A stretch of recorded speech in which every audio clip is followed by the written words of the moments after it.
रुआसी हो उनसे जाने देने की गुहार कर रही थी, पर वे राक्षसी हंस रहे थे। उसकी उम्मीद का दिया बुझने ही वाला था कि वहां पर एक कैब आकर रुकी, जिसने उसकी बुझती आशाओं को जगाया।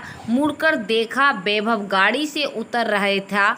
वैभव, उसके चेहरे पर मुस्कान आ गई तो अब वे लोग भी थोड़ा पीछे हट गए। अहाना मुस्कुराते हुए वैभव की आवाज़ सुनी तो उसके जान में जान आई। वह उसकी तरफ दौड़ गई तो वे लोग भी उसे जाने देते हैं। वैभव, तुम आ गए, वह खुशी से बोली। हाँ, पर तुम घबराई क्यों हो? उसने उसे घबराया देख पूछा। अहाना ने पीछे मुड़कर देखा। बेचारों उसे अभी भी देख रहे थे, पर अब वह उनसे ज़्यादा उल्लास वहीं लिए बोला, पर कोई तैयार नहीं हुआ तो वह तेज तेज चलती आई। वहाँ पर कंस्ट्रक्शन का काम चल रहा था। ईंट हाथ में उठा ली। उसे ईंट हाथ में उठाया देख वे हंसने लगे और उसके चारों ओर गोल गोल चक्कर लगाने लगे। अहाना अब बुरी तरह घबरा चुकी थी, पर उसके होठों पर मुस्कान थी। वे एक एक कदम आगे बढ़ने लगे और थोड़ी देर बाद वे उसके चारों ओर गोल गोल चक्कर लगाने लगे। उनमें से एक ने हाथ बढ़ाकर उसकी चुन्नी को खींचना चाहा तो अहाना अपनी चुन्नी को पकड़ लेती है। वह चाहती थी, इसीलिए वैभव को वहाँ से चलने को कहती है। कुछ नहीं, चलो, इतनी लेट क्यों कर दी? उसने उसे लेट आने का कारण पूछा। मैं पहले दूसरे वाले गोविंद धाम चला गया था, वहाँ देखा तो तुम मिली ही नहीं। फिर समझ गया तुम इस वाली में होगी तो मैं फिर कैब इधर मोड़ी, इसीलिए लेट हुआ। वे लोग कौन हैं? तुम्हें क्यों घूर रहे हैं? कुछ बोल रहे थे क्या? वह उन चारों को वहां खड़ा देखकर पूछता है। साथ ही कैब का दरवाज़ा खोलता है तो अहाना बैठ गई। वह भी उसके साथ ही बैठ गया। छोड़ो, वो ऐसे ही मवाली थे, क्या मुंह लगना, पर थैंक यू कि तुम आ गए, वरना जाने मेरा क्या होता। हुआ क्या? और तुम्हें कोई दिक्कत तो नहीं हुई आने में? दिक्कत तो हुई, बिना टिकट के ट्रेन में यात्रा जो की है, और फ़ोन न उठाते तो और ज़्यादा दिक्कत होती, क्योंकि मेरे पास पैसे भी नहीं हैं। चल कोई नहीं, सही सलामत पहुंच गई, वही ठीक है। पर वे ये बोल, जब मैंने बोला तब तो यहाँ आने से तूने इनकार किया था, अब क्यों आई? तू तो कह रही थी तुझे मॉडलिंग का शौक़ नहीं है। गरीब लोगों के शौक़ कोई मायने नहीं रखते। क्या 2 जून की रोटी से ज़्यादा सोच रहे नहीं पाते तो शौक़ पूरे करने की कहाँ से सोचेंगे? माँ बीमार थी तो उसको भी देखना था। अब माँ भी गुजर गई तो अब मेरा वहाँ कौन था? ऊपर से वो रुद्र प्रताप सारी मर्यादा तोड़ मुझसे ज़बरदस्ती शादी करके अपनी गुलाम बनाना चाहता था, इसीलिए यहाँ आई। अब तो तू और बान्या ही मेरा सहारा हो। कुछ काम दिलवा देना और भैया को भी ढूंढने का प्रयास करूँगी। क्या काम आता है तुझे? काम तो कुछ नहीं आता, पर तुमने ही तो कहा था कि मैं भी हीरोइन बन सकती हूँ। अहाना ने उससे उसकी ही तरह बात की। हाँ कहा था, पर तब तो तुमने ही नाक नुकर की। मैं तो कब से तुम्हारे साथ यहाँ आना चाहता था, तुम नहीं आई तो बान्या पीछे पड़ी रही तो लाना पड़ा, उससे भी झूठे। उसकी मक्कारी को समझ अहाना बोली, जानती है कि वैभव कितना बड़ा कमीना है। हर दूसरी लड़की पर लाइन मारना उसका काम है, पर अभी उसके सिवाय उसका यहाँ कोई नहीं, तो इस मजबूरी में उसके साथ जा रही थी। जल्द ही अपना कुछ और इंतजाम देख लेगी।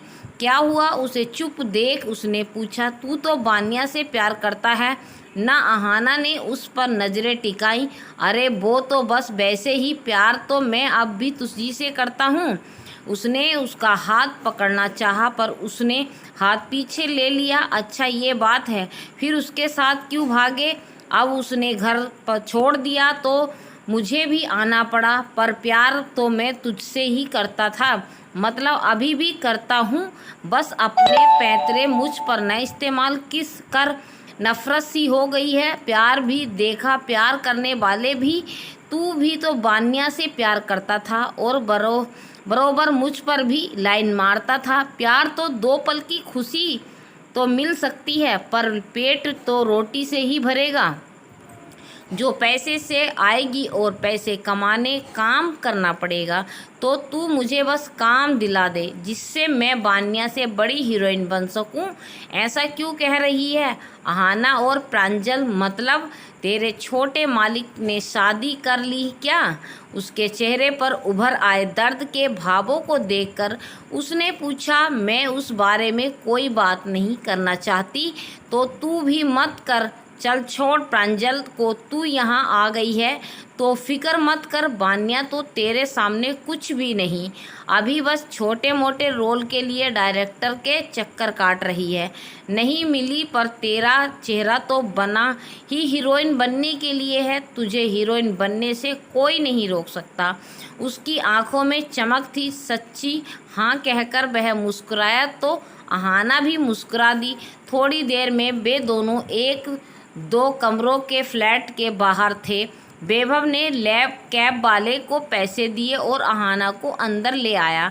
ज़रूरत का कुछ सामान, 4 कुर्सी और 1 टेबल के अलावा यहाँ कुछ खास सामान नहीं था।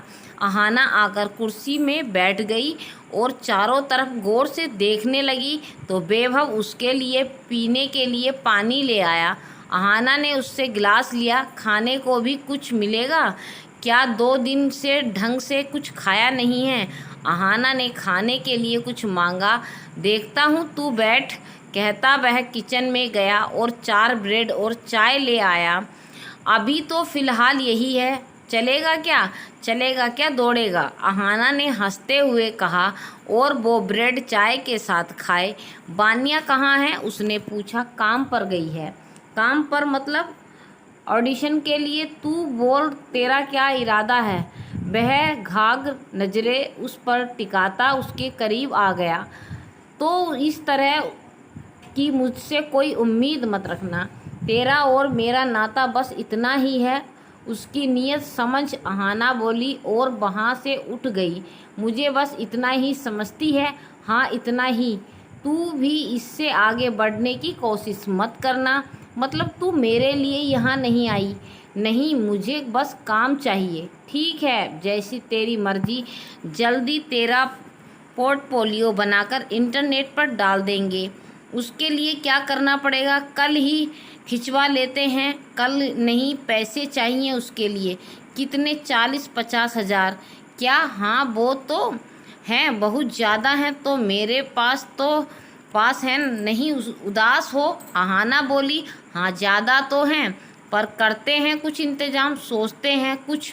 वैभव बोला तो अहाना उठकर दूसरे कमरे में केसर अपनी सीमा लांघने की कोशिश मत करना, वरना अहाना को जानता है ना, दोस्ती ख़त्म कर दूंगी। अहाना ने हल्की खिड़की दे उसे चेताया। क्यों मेरे प्यार को नहीं समझ रही?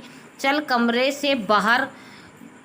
अहाना ने कड़क आवाज़ में कहा तो वह मन मारकर बाहर चला गया। दोपहर के समय बान्या वापस आई। कमरे में अहाना को देख वैभव पर चढ़ गई। ये यहाँ क्या कर रही है? धीरे बोलो, क्या क्या हुआ? ये यहाँ क्या कर रही है? तुमने बुलाया है क्या इसको? अरे नहीं, खुद आई है। क्यों दुखी है बेचारी? बड़ा दुख आ रहा है तुम्हें इसके दुख पर। कहीं इस बेचारी की दुख और खूबसूरती देख तुम्हारी नीयत तो नहीं डोल रही? अरे कौन बेवकूफ़ तुम्हें छोड़ उसकी तरफ देखेगा? पर वो बेसहारा लड़की हमारे लिए लॉटरी साबित हो सकती है। कैसे? बाद में बताऊंगा। अभी उस पर ये जाहिर मत होने देना कि तुम उसके यहाँ आने से खुश नहीं हो। बान्या ने संदेह जताया। अरे नहीं, जैसा मैं कह रहा हूँ वैसा ही करो, फिर हम पैसों में खेलेंगे और तुम्हें भी टॉप की हीरोइन बनने से कोई नहीं रोक सकता। ऐसा क्या करने वाले हो तुम? बान्या ने पूछा। अपनी सफलता के लिए अहाना की खूबसूरती का इस्तेमाल क्या है? वैभव की योजना अहाना को लेकर क्या होगी? होगी अहाना का क्या? वह किसी मुसीबत में तो नहीं फंस जाएगी या बदल जाएगी अहाना की ज़िंदगी मुंबई में आकर? और क्या कभी उसकी मुलाकात होगी उस ट्रेन में मिले शख्स से? आखिर कौन है वह शख्स? कौन है प्रांजल और क्या है अहाना का अतीत? सबके सामने है। रहिए कहानी के साथ।